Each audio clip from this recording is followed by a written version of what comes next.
What's up, everybody? Welcome to a Kind of Funny Reacts. We're reacting, of course, to Fallout 4. I'm Greg. That's Colin. Colin, what a fucking trailer. Yeah, great trailer. Holy shit. It's more than we expected, which is great, right? Like all in-game, too. Yeah, I know, right? Well, that shows. Because it still looks like, whatever. But it's like, it's Fallout. Yeah, I thought today all we were going to get was a fucking logo and maybe like a slow pan. Me too. I was definitely wrong about what we thought we were going to get today, but game looks good. Yeah. A lot of color in this game. Right. I don't necessarily know if it's because, you know, the cool thing about this trailer is that it flashes to 2077 and then back to wherever the game takes place, which is probably 100, 150 years after that. But I don't know. I just got a different vibe from this game immediately than I got, from Fallout 3. Sure. Clearly takes place in Boston. There's quite a few landmarks actually in the game. The globe that I know from The Last of Us is there, and on the top of the building it's gold. Tess. Yeah, they show Faneuil Hall and all these kinds of things. We can go into all that, but my initial reaction is I'm glad that it's not a bullshit trailer. It does show the way the game is going to look. Yeah. The game isn't aesthetically impressive at all. Yeah. Your character looks kind of weird. I mean, you're going to make him and move him around anyway, but his hair's like plastered to his head, so I was like, whatever, just let me fucking play this game. The cool thing about that is he's voice acted, or so it seems, so like you already get, again, a different vibe from the Wastelander here. He seems like he's actually going to be a character. Do you think it's going to be that when I pick my choice to say something, it'll be like, is it going to be like... A lot of questions, because at the end of what he says, like good job, boy, or whatever, and like walks away. Then like everybody in the chat on twitch.tv/kindoffunnygames, like, it's Troy Baker, and I'm like, that does not sound like Troy Baker to me. Maybe I'll be wrong, but I don't think I will. But do you think it's going to be that we build our character, select a voice, when we say something we get reactions? It could be. I don't know. I don't know the exact nature of it. I just thought that was actually an interesting and deliberate choice to make him talk. Sure.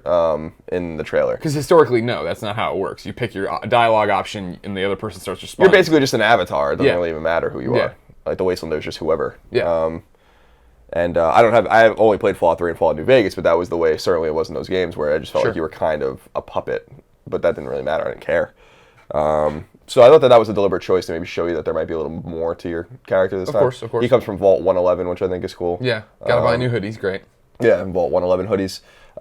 But yeah, I was impressed with it, and it seems like you will play the game before the war with China, which I think is kind of, or right at when the war begins, because in Fallout lore, the war takes place over one day. October 23rd, 2077. So so everyone just dies on the same, like everything happens at once. Yeah.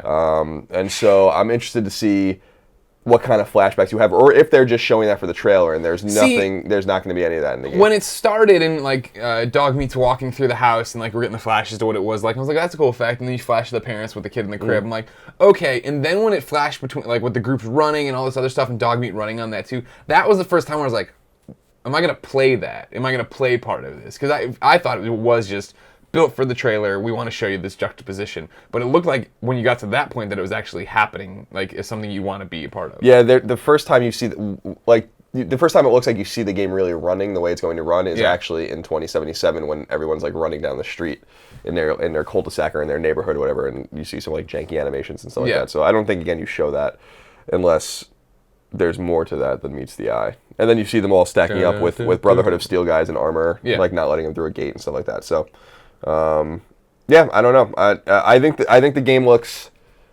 exciting. Again, like I don't. If people were expecting like some stellar looking game, I think that you were going to be disappointed anyway. I think the game looks actually better than I thought it was going to look.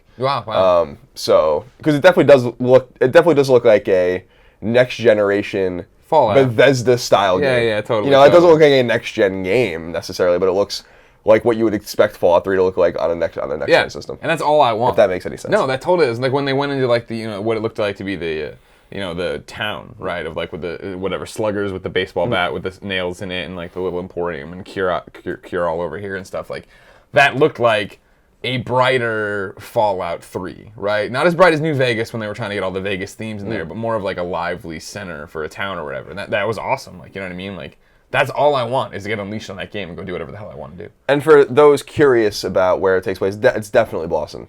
I was disappointed that they didn't have more touchstones to the city, but as we learned when Infamous Second Son came out, it's sometimes not as easy as even using silhouettes of buildings, because I know that The guys at Sucker Punch, I think, had to get permission from the people that use that own the Space Needle to show the Space Needle. Yeah.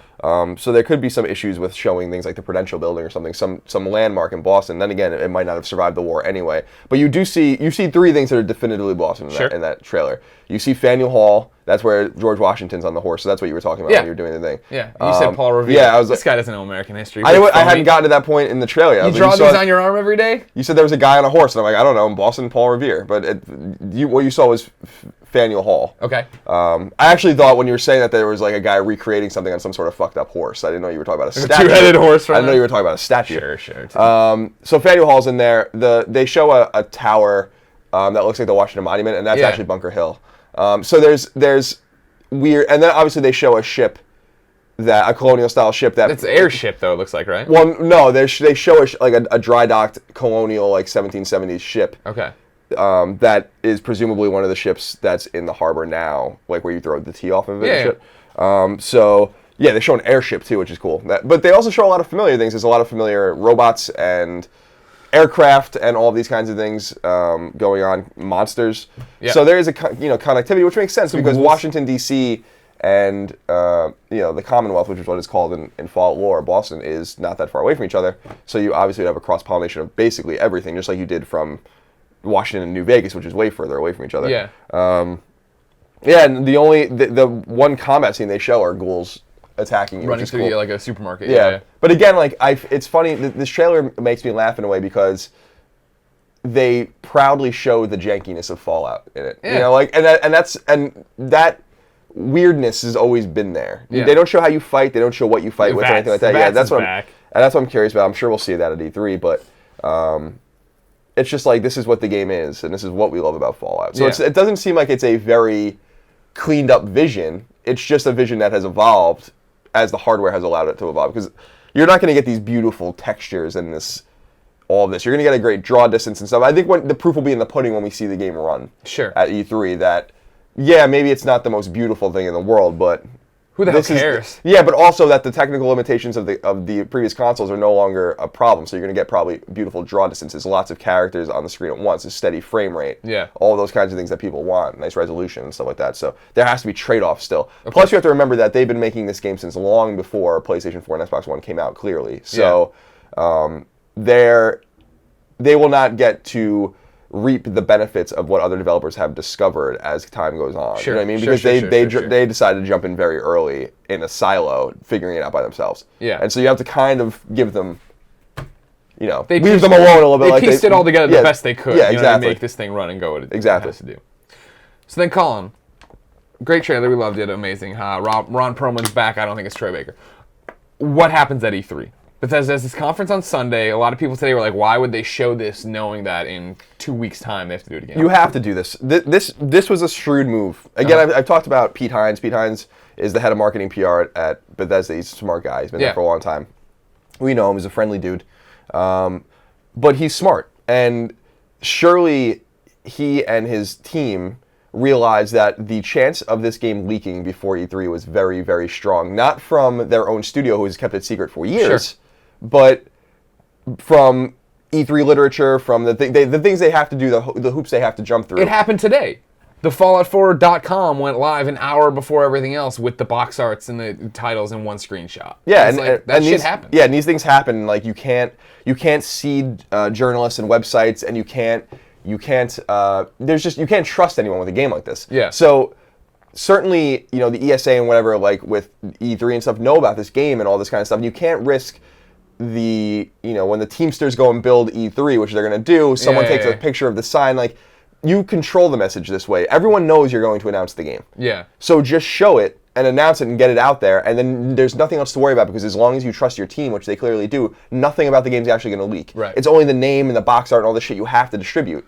So this is a smart move, and this isn't an unprecedented move. A lot of people do this, Sure. So because you want to control the message. When a game leaks, that's the worst thing. If you lost the element of surprise, then you lose everything. So they controlled everything. Right. They did it their way. Yeah, and I don't some people are surprised by this, but I don't think it's surprising at all. I think it's smart. They own the day to day too. Like, you know what I mean? Like yesterday they owned the fact, and I said day to day. Yeah, you did. I noted that. Yeah. Monday they own the fact that they put it out, and they're like, hey, this is coming. Or Tuesday, whatever. They announced the fact that, hey, this is coming. The next day they get to have their day of this. Then they still get Sunday. They still get to be the overlords of E3 and have this awesome game everybody wants.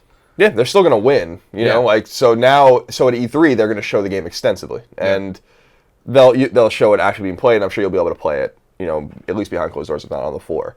And I think they're also going to date it, and I still do think the game's coming out this year. So those are the things that they can control. They don't have to share that information with anyone. So in other words, the information that they don't have to share is the information that is safe until a time and place of their choosing. Yeah.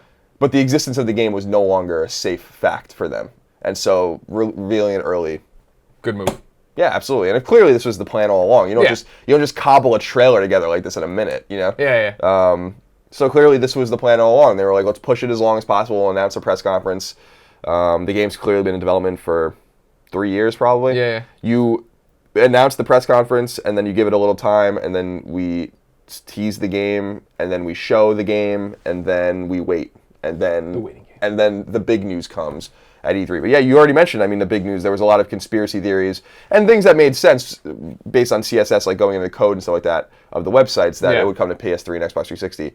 It's not going to happen. It is a PS4, Xbox One, and PC exclusive. Thank God. Also a next-gen exclusive or a current-gen exclusive. But what I'm curious about now is what those things meant on that website, and that still tells me that a Fallout collection is coming as well. And I think that's not a huge surprise. Otherwise, why would those logos be embedded on that, you know? Sure. In other words, when you go to a website and you see the video and the information, and on the bottom it's just all of the logos of everything, you know, so the PSN logo and the Xbox Live logo. Yeah. But then the logos of the consoles, why would that Xbox 360 be built into that? And so that's a little weird, but who knows? All will be revealed in time. As you made it clear, maybe that's not the smartest choice to release a collection right now. Oh, also, I don't think it makes much sense if you're going to release the collection why you would do it on the last gen consoles. No one's playing them anymore. So that no one's playing. Let's walk that back. People are playing, but no one that really cares about Fallout 4 and really wants to play these new games hasn't not yet moved on. I feel like that would be hard for me to believe. Sure. That makes sense. Yeah. So then E3's coming. The release date's going to be? I think it comes out November. November? Yeah. That's fucking awesome. It's just what I want to hear. And I think that if and when that happens, because that's the more important point of the column was Right Prophecy, of course, which that it comes out this year. Yeah. You know, a lot of people were, you know, busting balls yesterday saying, like, well, everyone knew this was coming. I'm like, no, because I've been saying this before, Bethesda even announced their press conference, so it's not quite that obvious. But that doesn't matter, because that was the throwaway prophecy. The bigger prophecy was it still is going to come out, you know, like that there's no time in between. And if that happens, it's going to be fun, because not only do we not have to wait very long for it, but this will show other AAA publishers that you don't have to have these long teased and lead-up times, because it actually just hurts your game. Right. People get sick of seeing too much. If you're like, that's the thing, is that I think that they'll show the game at E3 and then they just go dark again, and then maybe there's like something, you know, for press or everyone in September or October where they show the game again. Yeah. And then the game comes out. Awesome. Yeah. The Fallout 4 will sell the same to the number, the same amount of copies, whether they release it immediately after, you know, showing it 6 months, or if they release it next year. Right. The funnier thing is going to be watching all of the convenient delays that happen to other games if Fallout 4 is announced in November, because that game is going to clobber everything that isn't, you know, presumably like Call of Duty or like Battlefront or something like that. Sure. Well, ladies and gentlemen, what do you think of the Fallout 4 trailer? Let us know in the comments below. And of course, keep coming back to youtube.com/kindoffunnygames for Let's Plays and podcast breakouts each and every day, and reacts like this when it makes sense for cool-ass video games. Until next time, we're going back to bed, because it's very early in San Francisco. I don't know why they don't. Why don't they think of us? Well, Bethesda's, you know, Maryland company. They don't care. They're all in the office. They're awake. I respect that. Good job, Tom. They don't care. Good job.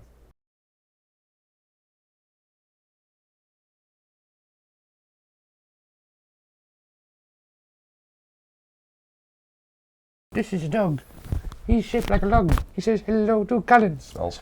You smell.